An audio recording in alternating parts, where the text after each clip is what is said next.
세계적으로 저명한 국제 콩쿠르 대회에서 한국 학생이 당당히 1위를 차지하자 분에 못 이겨 하는 중국인들. 그들은 중국 영재 교육이 진정한 영재 교육이라며 모든 게 잘못된 거라며 분노하는데 과연 무슨 일이 있던 걸까요?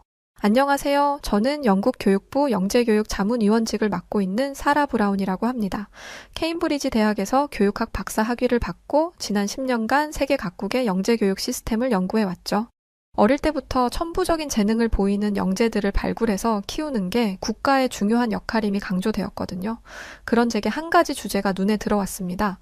변화하는 클래식 음악계, 아시아의 부상과 미래라는 제목의 리포트였죠. 보고서를 읽어내려가는 동안 제 호기심은 점점 커져갔습니다. 특히 이 리포트의 중심을 이루는 중국과 한국 출신의 이력이 정말 흥미로웠습니다. 두 나라가 세계 굴지의 대회나 콩쿠르에서 세계 1, 2위를 나란히 차지한 경우가 굉장히 많았거든요. 두 나라가 가까이 위치하고 있으니 영재 교육에서도 비슷한 양상을 띠는 건가 했는데 두 나라의 특이한 차이를 보니 그것도 아닌 것 같더군요. 한국 출신 음악가들은 오랜 기간 동안 안정적으로 활동하는 반면 중국 출신 음악가들은 화려하게 데뷔를 했다가 갑자기 사라지는 경우가 많았습니다. 사라지지 않는 중국 출신 음악가들은 해외에서 공부를 했거나 이중국적 소지자들이었어요. 중국에서 국가적으로 이루어지는 영재 교육을 받지 않은 사람들이라는 거죠. 저는 이 의문을 풀기 위해 과감한 결정을 내렸습니다. 직접 두 나라의 영재 교육 현장을 직접 관찰하기로요. 제가 먼저 도착한 곳은 한국예술영재교육원이었습니다. 그곳에 가자마자 저를 반겨준 원장님은 제게 학교의 보석이라는 영재 친구를 소개해 주었어요. 10살이라는 어린애가 이곳의 보석이라니 속으로 살짝 웃었습니다. 지금까지 수많은 신동들을 봐왔는데 과대포장된 경우가 정말 많았거든요. 하지만 제 생각이 얼마나 잘못됐는지 곧 깨닫게 되었어요. 마침 학생들의 공연이 있는 날이었는데 한국에서 영재라는 하늘이의 차례였습니다. 얼마나 몸이 작은지 그 무대가 축구장처럼 보이더라고요. 그러게 커다란 무대에 서서 자기만을 바라보는 사람들을 보면 떨리고 다리가 후들거릴 법도 한데 하늘이는 긴장한 기색 하나 없이 청중들을 향해 환한 미소를 지었습니다. 많은 영재들을 봐왔지만 저렇게 여유가 넘치는 영재는 처음이었어요.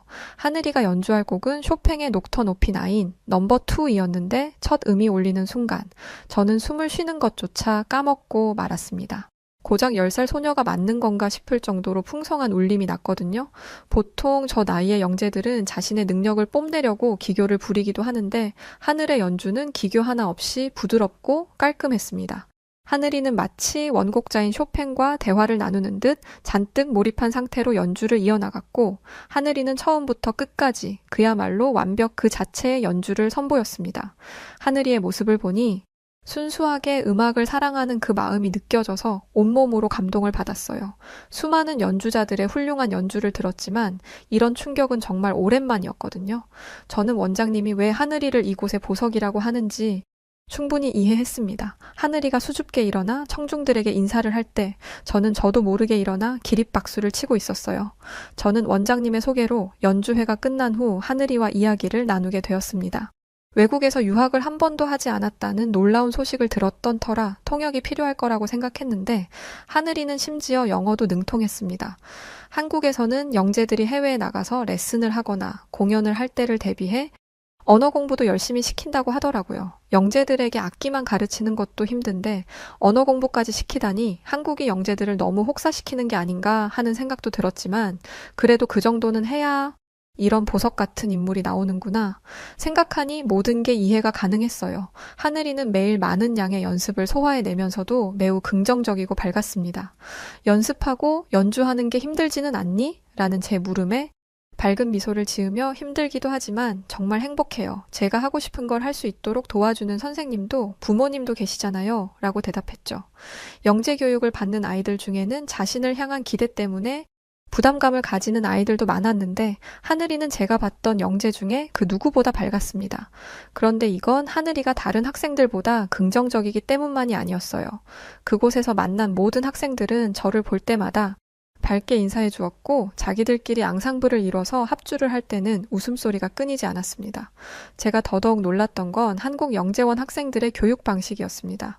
한국영재원 학생들의 연습량은 적은 편이 아니었지만 연습과 휴식 시간이 적절히 분배되어 있었습니다. 기초 연습 1시간, 본곡 연습 2시간, 휴식 30분 등등 이렇게 6시간을 효율적으로 나누어서 연습했죠. 6시간을 통으로 연습하는 것보다 적절한 휴식을 취해주는 게 훨씬 더 집중도가 높았습니다. 그리고 이 모습을 보니 한국영재원이 학생들을 혹사시켜서 이렇게 놀라운 실력을 가지게 된 게 아니라 훌륭한 환경에서 교육을 하니 학생들이 자발적으로 연습에 참여한다는 것을 알게 되었습니다. 이뿐만 아니라 학생들의 식단 또한 감탄의 연속이었습니다. 영국의 영재원은 보통 도시락을 싸옵니다. 자식들을 적극적으로 지지하는 부모들이 아주 신중하게 심혈을 기울여서 각자의 도시락을 준비해오죠. 그런데 이렇게 되면 가정 형편이 상대적으로 안 좋은 학생들은 소외감을 느끼기 마련입니다. 박탈감을 느껴 그것이 실력 향상의 원인이 되기도 하죠.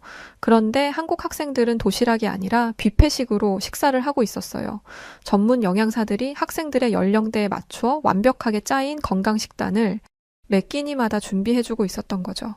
영국 음식이 맛이 없다는 건 다들 알고 계실 겁니다. 그래서 저는 음식에 대한 욕심이 없어요. 한국 영재원에서 영양소를 맞춘 식사를 만든다고 했을 때 그렇다면 맛은 별로일 거라고 생각했습니다.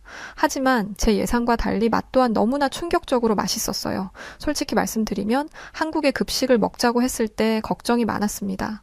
영국인인 제가 한국 음식을 잘 먹을 수 있을까 걱정도 됐고 한국은 매운 음식으로 유명한 나라라고 들었기 때문이었죠.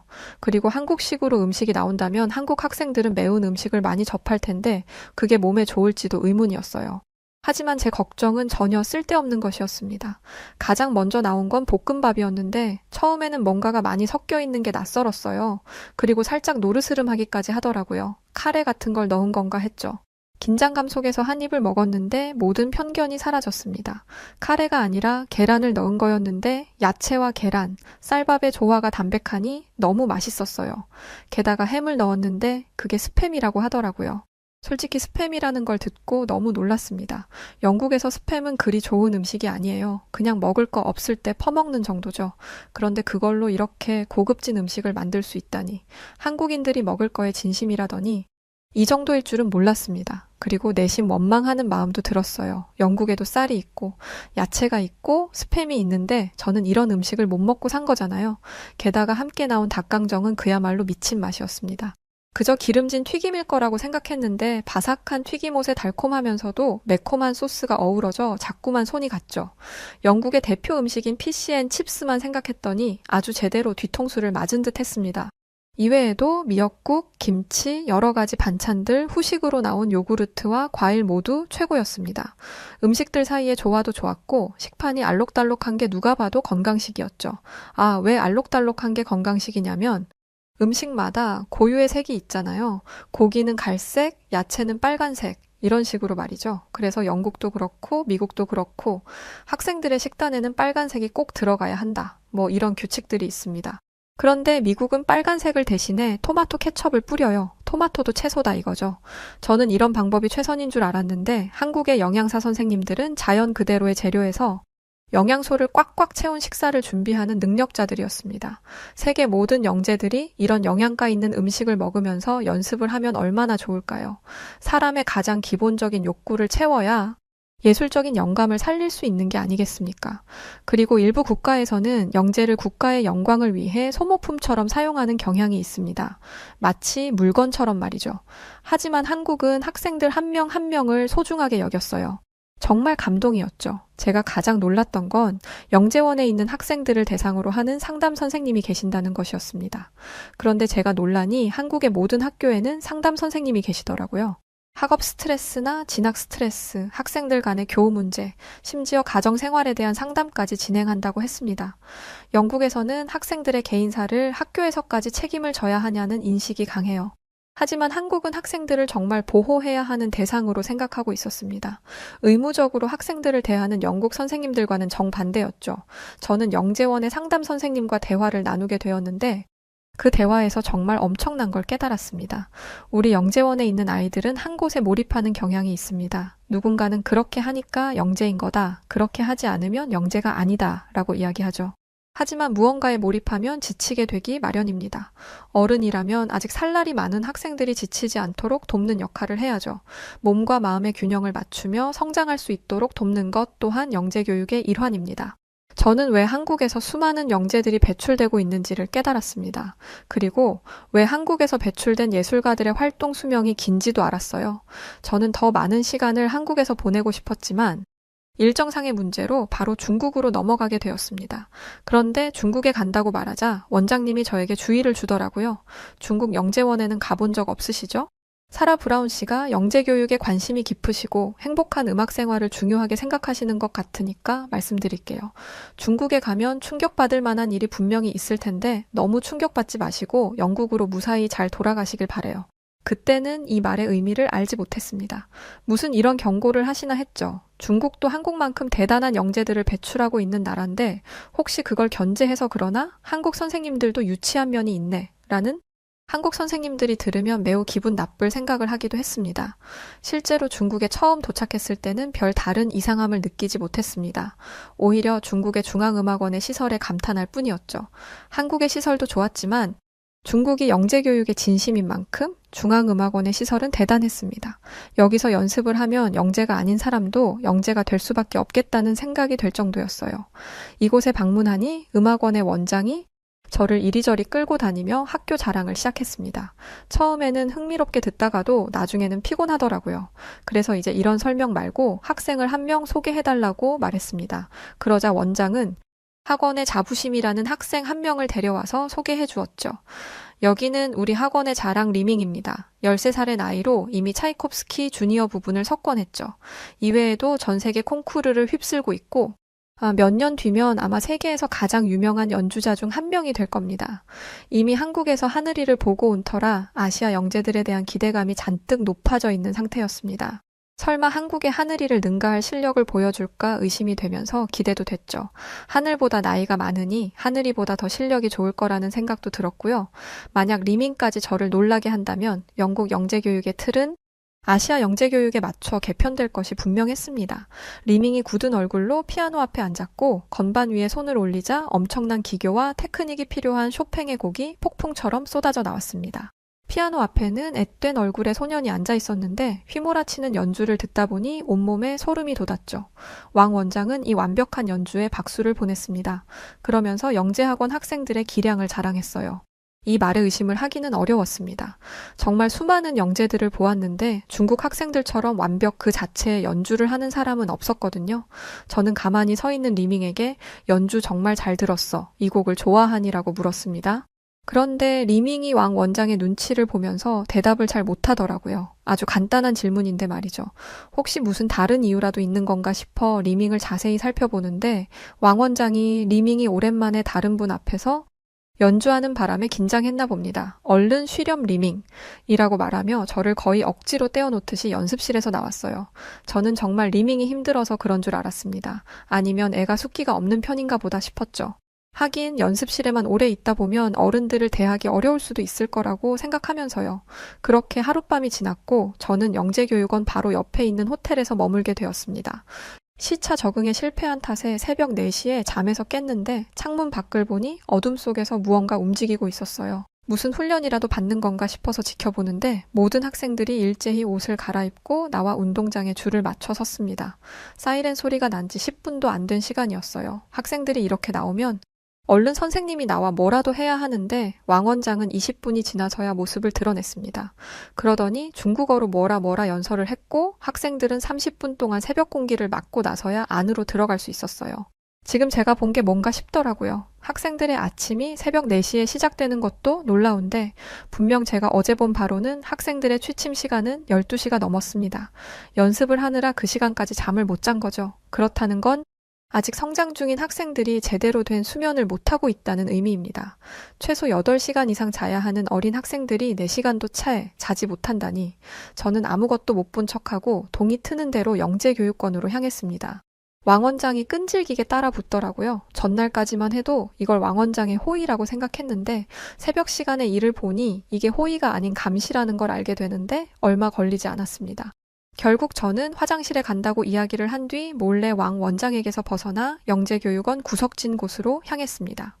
그곳에는 연습실이 있었는데 그 앞에는 학생들의 이름과 숫자가 쭉 적혀 있었어요. 번역기를 돌려서 보니 그 내용은 가히 충격적이었습니다. 이건 학생들의 기상 시간을 체크해 놓은 벌점표였습니다. 1분 늦으면 몇 점 감점, 5분 늦으면 몇 점 감점. 이런 식으로 점수를 매겨서 일정 점수를 넘으면 퇴소하게 되는 원칙이었습니다. 그런데 퇴소를 하게 되면 지금까지 이곳에서 먹고 자고 생활하면서 쓴 돈을 모두 돌려놓아야 했어요. 내놓을 돈이 없는 학생들이 벌점을 없애기 위해 선택하는 건 체벌이었습니다. 한 대당 몇 점을 깎아준다는 식으로 학생들을 상대로 거래를 하고 있더라고요. 저는 할 말을 잃었습니다. 30년간 영재교육을 연구해 왔지만 이런 군대식 시스템은 처음 봤거든요. 이건 돈 없는 학생들이 도망갈 구멍이 없다는 걸 알고 악의적으로 행하는 규율이었습니다. 이건 정말이지 인간으로서 할 짓이 아니었어요. 학생들을 가둬놓고 사육하는 것과 다름없잖아요. 제가 벌점표를 보며 경악을 금치 못하고 있을 때 왕 원장이 저를 찾아냈습니다. 제가 벌점표를 봤다는 걸 알았는지 정색을 하며 오더라고요. 저는 왕 원장에게 이 상황에 대해 따졌습니다. 이게 지금 말이 되는 건가요? 이건 돈을 빌미로 학생들을 가둬놓는 거라고요. 그리고 심지어 체벌방이 따로 있던데 거기서 대체 무슨 일이 벌어지는 거죠? 얼마나 본격적으로 체벌을 하려고 그런 곳을 만들어 놓는 거예요? 왕 원장은 이왕 이렇게 된 거 저를 설득하기로 마음먹은 건지 저를 타이르기 시작했습니다. 모든 나라에는 그 나라만의 문화가 있는 겁니다. 중국에서는 중국 문화를 따라야죠. 이곳 학생들은 이 정도 통제가 없으면 절대 좋은 성적을 낼 수 없어요. 그 성적 때문에 새벽 4시부터 자정이 넘도록 연습을 하도록 내버려 둔다고요?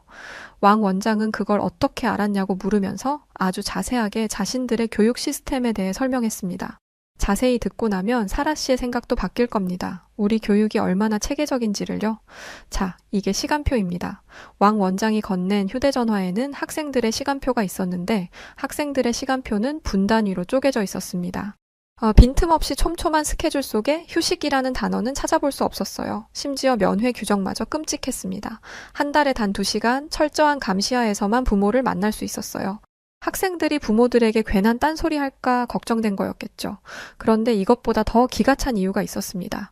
감정적 교류는 훈련에 집중하는 걸 방해합니다. 우리는 모든 걸 철저히 통제해요. 이게 전부 학생들을 위한 겁니다.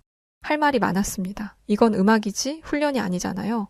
음악에는 감정이 들어가야 하는데 이걸 배제한다니. 이게 연주하는 기계가 아니면 뭐란 말입니까? 자연스럽게 한국 학생들이 떠오르더라고요. 적절한 휴식이 섞인 시간표, 학생들의 마인드 컨트롤을 위한 다양한 교육 시스템과 상담 절차들, 이런 것들이 학생들의 정서를 안정시켜서 그 섬세한 감정이 연주에서 드러나는 것이었습니다. 반면에 중국 학생들은 감정 없이 기술만 좋은 로봇과 다름없었습니다. 왕 원장의 논리에 경악하고 있는데 왕 원장 뒤로 레슨을 받고 있는 학생이 보였습니다. 선생은 학생이 하나를 삐끗하자마자 피아노를 거세게 때렸어요. 악기를 다룬다는 사람이 악기를 함부로 내리치는 것도 충격인데 학생에게 공포감을 조성하는 행동이 비도덕적으로 보이기까지 했습니다. 점심시간도 마찬가지였어요. 왕 원장은 제게 우리는 학생들에게 무상으로 음식을 제공하고 있죠. 이런 나라는 아마 중국뿐일 겁니다. 우리가 얼마나 학생들을 생각하고 있는지 감이 좀 옵니까? 예? 라고 자랑을 늘어놓았는데 왕 원장 면전에 대고 한국은 진작에 하고 있었어 라고 말하지 못한 게 아쉬울 따름입니다. 그래도 점심시간이 있는 게 어디예요. 그런데 학생들이 유일하게 쉴 수 있는 시간이라고 생각했던 점심시간은 고작 30분이었습니다. 이마저도 늦어지면 나가라고 식당에서 내쫓았어요. 식당에 늦게 들어온 학생들은 제대로 밥도 못 먹고 음식을 입에 꾸역꾸역 넣으면서 나가야 했죠. 얼마 전까지 있었던 한국과 전혀 다른 모습이었습니다. 색의 비유를 한다면 한국의 영재교육원은 밝은 무지개색이었고 중국 영재교육원은 회색빛 그 자체였어요. 학생들의 눈빛에는 빛이 없었죠. 그 와중에 왕 원장은 뭐가 문제인지도 모르고 본인들 식단을 자랑하더군요. 어떻습니까? 우리 학생들이 먹는 식단은 완벽한 영양소를 갖춘 식단입니다. 저는 말했어요. 사람이 죽지만 않을 정도로 채워주는 영양소가 무슨 의미가 있죠? 자라나는 학생들에게 음식이 얼마나 중요한데. 이런 음식으로 학생들을 보살핀다는 게 말이 됩니까? 그러자 왕 원장은 또 한 번 말도 안 되는 소리를 했습니다.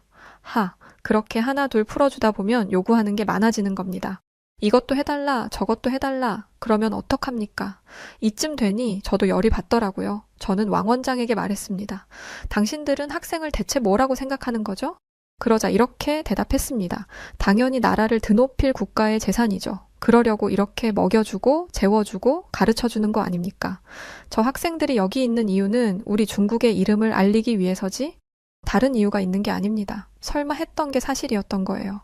왕 원장은 학생들을 도구로만 생각하고 있었습니다. 한국과 현저히 비교되는 태도였죠. 저는 왕 원장을 두고 몸을 돌려 나왔습니다.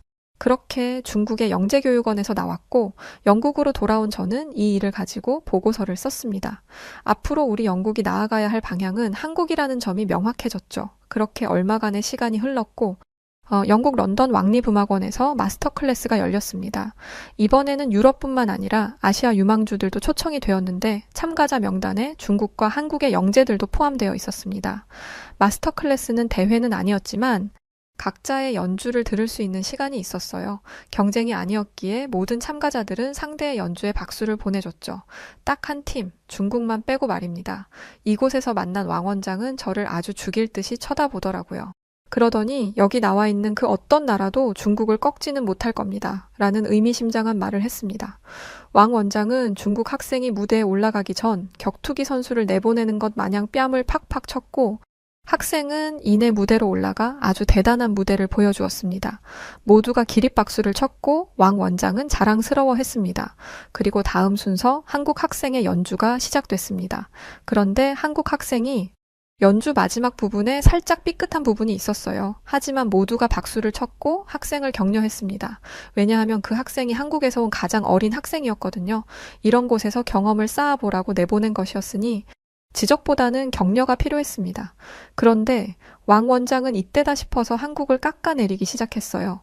제가 한국 학생에게 가서 너무 뛰어난 연주였다고 칭찬하자 언제 들었는지 달려와서는 이게 지금 연주라고 한 겁니까? 한국 선생들은 너무 안일한 거 아니에요? 나라를 대표해서 나온 자리에서 실수라니.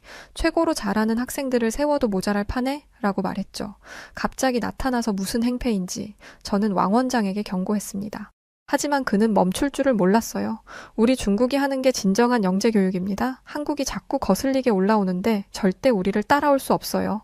알겠더라고요. 요즘 전 세계적으로 한국 영재들의 능력이 돋보이기 시작하니 같은 아시아 국가로서 불안함을 가지고 있는 것이었습니다. 한국은 심리상담이라는 것도 한다면서요? 예술가가 무슨 상담입니까? 예술가에게는 고통이 필요한 거예요. 한국은 영재들을 나약하게 만들고 있다고요. 그러니까 이런 데서 실수나 하지. 그의 목소리가 점점 더 커졌어요. 주변의 다른 사람들도 이쪽을 쳐다보기 시작했죠. 한국은 항상 이래요. 겉으로는 그럴듯해 보이지만 실속이 없죠. 음악은 말입니다. 전쟁터예요. 수단과 방법을 가리지 않는. 그런데 갑자기 또 부드러운 말투를 하더라고요. 그래도 고맙기는 하네요. 한국 덕분에 중국의 교육 방식이 아시아 최고, 아니 세계 최고라는 걸 증명했으니까요. 우리는 앞으로도 계속 이럴 겁니다. 우리의 시스템은 완벽하니까. 정말 미친 사람인 줄 알았습니다. 한국이 실수를 하기를 손꼽아 기다린 사람처럼 말을 쏟아내더라고요. 이 모든 광경을 지켜보며 저는 왕 원장의 말 속에 담긴 독선과 아집을 볼 수 있었어요. 그의 승리에 대한 집착이 얼마나 위험한 것인지를 말이죠.